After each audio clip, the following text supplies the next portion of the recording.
This is second part of this painting, Two Roses in a Green Vase. When I paint the second layer, I take a little time to study my painting, and I think about what I like about painting.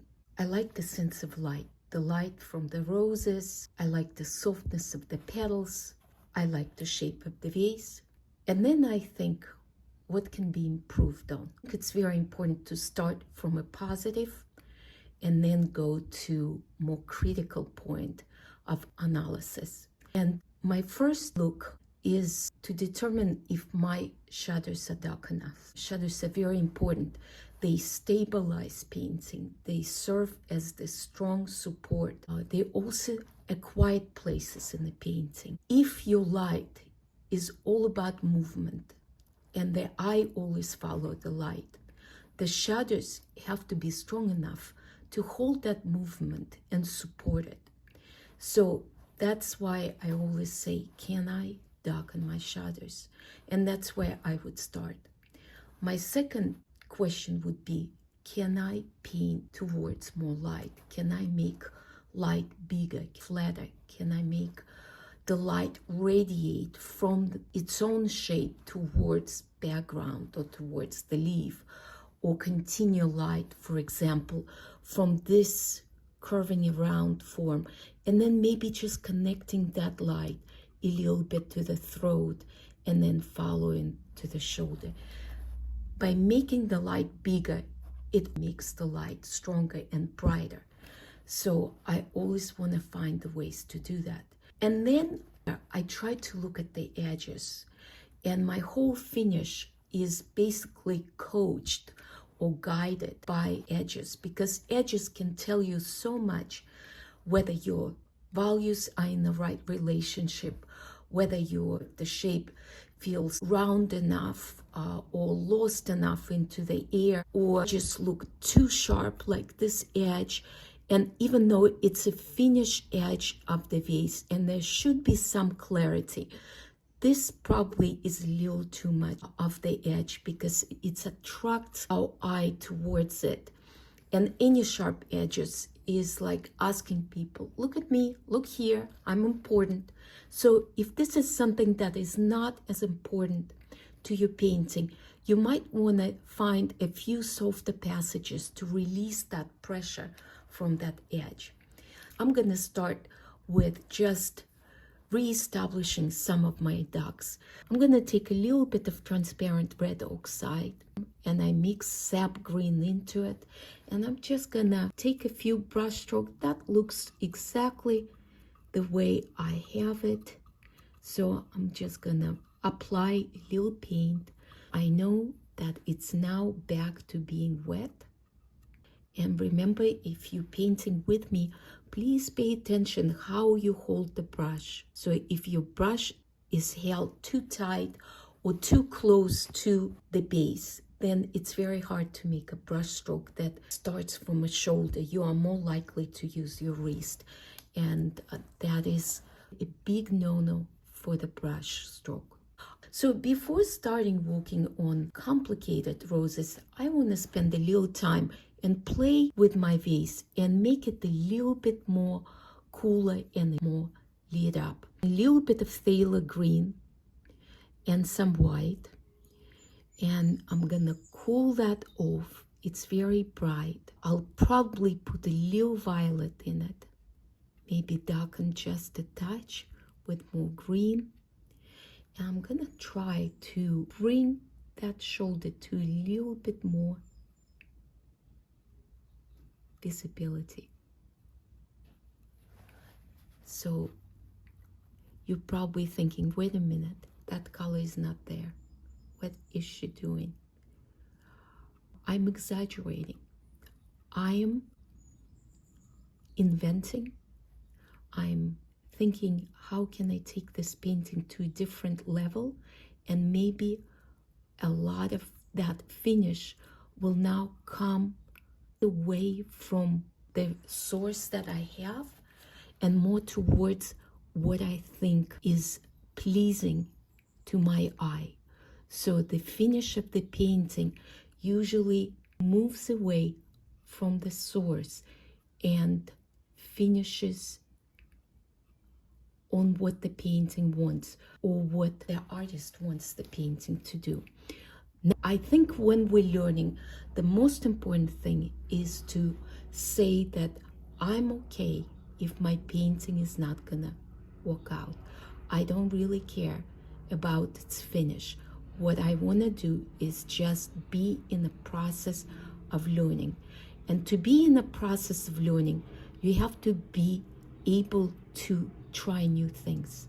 I'm bringing more color and more light to the vase, and I'm changing its temperature from original earthy warm green to more cooler, paler green. I also mixed a little violet, which kind of helped to desaturate it. And the brightest place on that vase that I want is this little shoulder right here, right next to highlight, and connect the highlight to that light.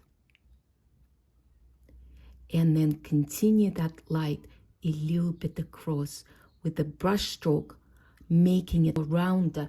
So your eye is following the brush stroke, and whether it wants to or not, you're telling the eye that this vase is not flat, because you're not painting flat brush strokes like this from side to side. You are sculpting the space, and you're changing your brush stroke as it moves towards. And then I'm gonna just bring it a little bit more light, but already I've mixed sap green into my phthalo, so it's warming up and it's darkening. So here, basically what I accomplished is more light, and then I'm gonna take a little bit of that violet and I'm gonna just slightly, very gently, not leaving a very defined heavy brush stroke, but caressing the paint with very little pressure and just leaving almost like a light footsteps, little tippy toes.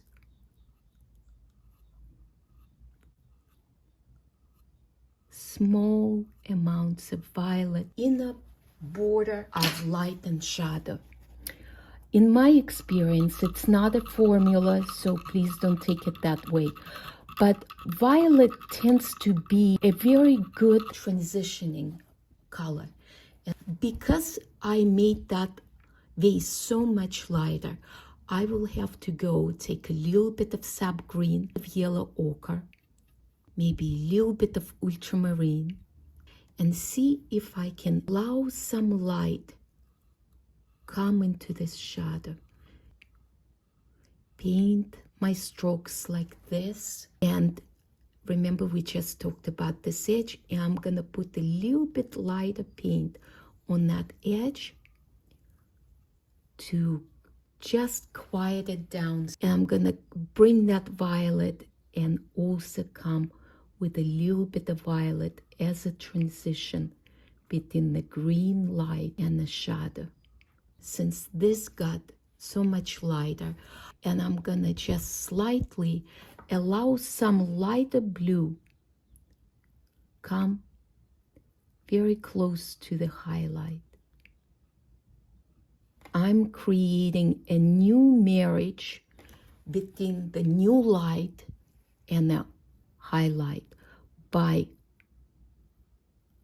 introducing lighter and more bluer connection.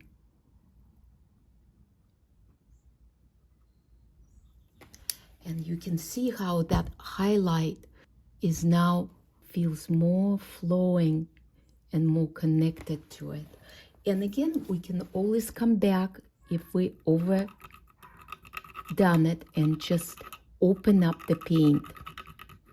That physical action of scratching and opening up the paint, allowing the old paint to be seen, it is really helpful for darkening very slightly the value of what you just did. And I just introduce a little flow of that highlight down because the belly doesn't just abruptly, like a plane that's very much under the ankle, but it still kind of grows towards the light. And then about here, it starts to really go under. And that's where the light is not continuous.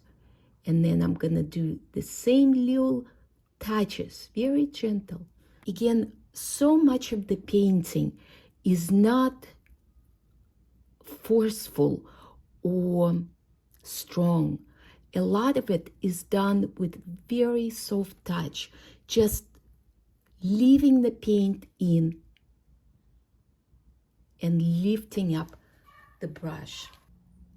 When you paint, anything you changed becomes a domino effect. It's very rarely when you can make a brushstroke and be done. Because even a single brushstroke sets in motion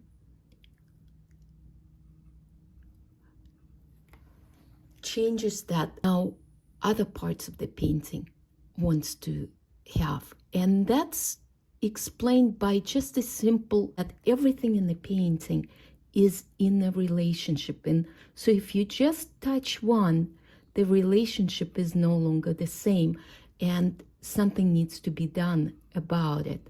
That's actually a good thing. Notice how I allow that edge to be lost, connected, so soften here. We can even let this edge right here a little softer, maybe being a little bit more dissolved, then having a little bit of sharpness, then again being a little bit dissolved. So we need definition of it. We need some sharp edges, but we can also relax it just a little bit. I think that did it. Thank you so much. Till next time.